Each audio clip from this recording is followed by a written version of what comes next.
nous avons eu la crise financière la plus importante de l'histoire, depuis les années 30, et aucun de ces gars-là, qu'il avait créé de toutes pièces, de Corzine en passant par tous ces gars-là, n'a été en prison. Donc la question essentielle, c'est qu'est-ce qui se passe exactement? Et là, je rejoins l'analyse d'Olivier. Il y a un homme qui a demandé à avoir un petit déjeuner avec moi il y a 3-4 ans, qui s'appelait Thomas Hoenig, qui était le chairman de la réserve fédérale de Kansas City, qui était voting member du Fed, qui a voté 8 fois contre son chairman, Bernanke.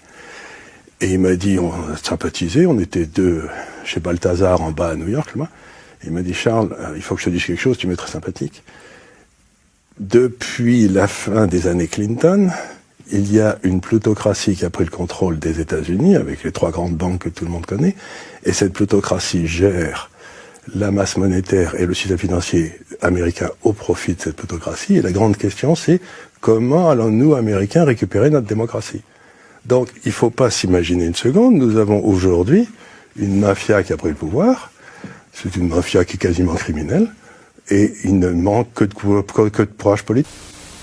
C'est à l'aise. Et pour revenir au lobbying, en fait, ce que j'ai vécu à Bruxelles, il paraît que c'est normal. Et donc il y a 3000 policy managers et 30 000 lobbyistes. Alors, tous les quarts d'heure, ils frappaient à ma porte.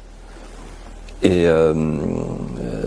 ils venaient au nom de l'industrie chimique, etc., du gaz, de toutes les grandes branches. À chaque fois que vous tapez sur votre bouton pour voter, en fait, il y a un lobby derrière. Et donc, l'Europe est un être des abysses. Ce qu'elle craint, c'est la lumière. C'est une zone grise. On ne sait pas qui achète qui. Ce qui est certain, ce que j'ai vu, moi, de mes yeux vus, c'est qu'en fait, les commissaires sont des futurs lobbyistes et les lobbyistes sont des futurs commissaires. Donc, il y a un mélange des genres qui porte à la prise illégale d'intérêt. Et ce à quoi vous avez fait allusion il y a un instant, j'y reviens, c'est une réunion qui a eu lieu le 17 mars 2007, à laquelle j'ai été mêlé par le plus grand des hasards, parce que j'avais des jours en retard, fallait que je vienne pointer. Donc avec ma carte, je suis rentré, et là, il y avait des nœuds papes partout. Le pape, l'hyperclasse, en fait. Ah bah, c'était top, la super classe invisible, et je reconnais Kissinger. Il y avait Brzezinski, il y avait des grands patrons, Anne Lauvergeon, il y avait avec des petites tables très bien achalandées, et ils parlaient entre eux, puis il y a eu les discours, et je suis resté jusqu'au bout. Et en fait, ce que j'ai compris, c'est que c'était la trilatérale branche Europe. Ils étaient 400. Et ils disaient qu'il faut détruire les nations. Il disait qu'il faut détruire l'homogénéité des nations. Très intéressant. Pour pouvoir augmenter les marchés. Avoir le marché planétaire de masse. Et c'est eux qui ont inventé le mot gouvernance mondiale. Ils parlaient du réchauffement climatique. Ils disaient que dans les écoles, au lieu de dire aux enfants « sauvez votre pays, sauvez votre région, sauvez l'arbre qui est en face de chez vous », non, sauvez la planète. C'est là. Et il parlait de la nécessité de réunir dans le même combat les deux libéralismes, le libéralisme économique,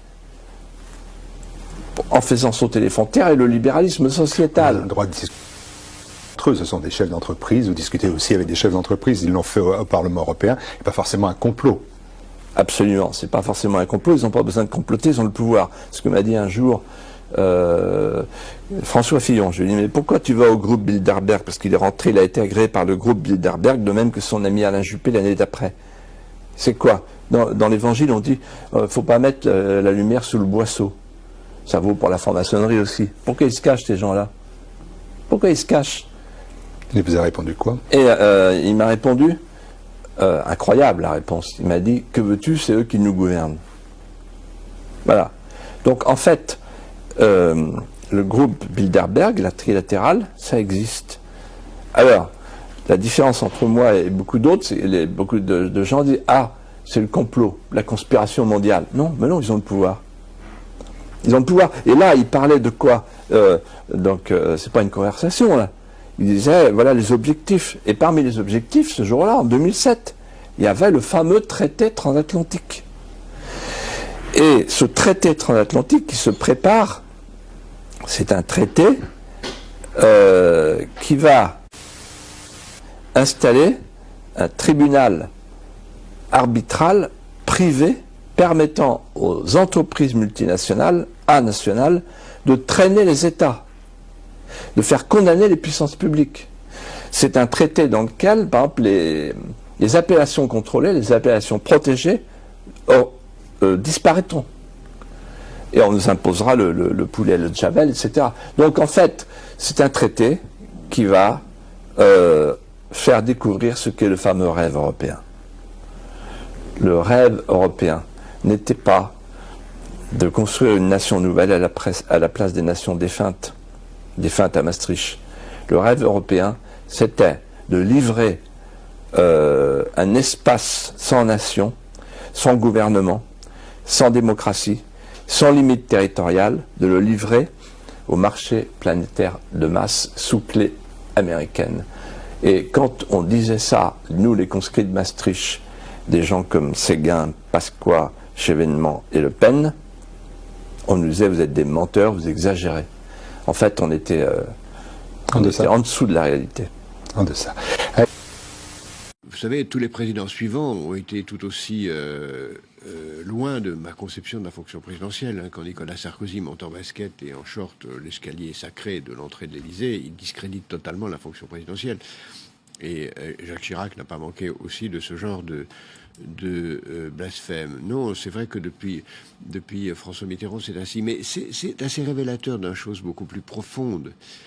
C'est que le président de la République n'a plus de pouvoir, ou beaucoup moins de pouvoir, en tout cas qu'avant. Mais que les Français, et lui-même aussi, croient qu'il a toujours les mêmes pouvoirs. Puis François Mitterrand, c'est ainsi. Mais c'est assez révélateur d'une chose beaucoup plus profonde. C'est que le président de la République n'a plus de pouvoir, ou beaucoup moins de pouvoir, en tout cas qu'avant, mais que les Français, et lui-même aussi, croient qu'il a toujours les mêmes pouvoirs. Eh bien, pose ta question sur le dîner du CRIF. On a droit à une question off à la fin. On a le droit à une question. Non mais, est-ce que vous allez un peu... Parce que si vous voulez, les gens ont été vachement choqués à l'ère Kuckerman de voir tous les ministres de la République défiler au dîner du CRIF pour se faire engueuler platement. Moi, je me rappelle de Kuckerman disant, alors, tel jour, vous allez faire ça, vous allez convoquer l'ambassadeur d'Iran et lui dire si... Non.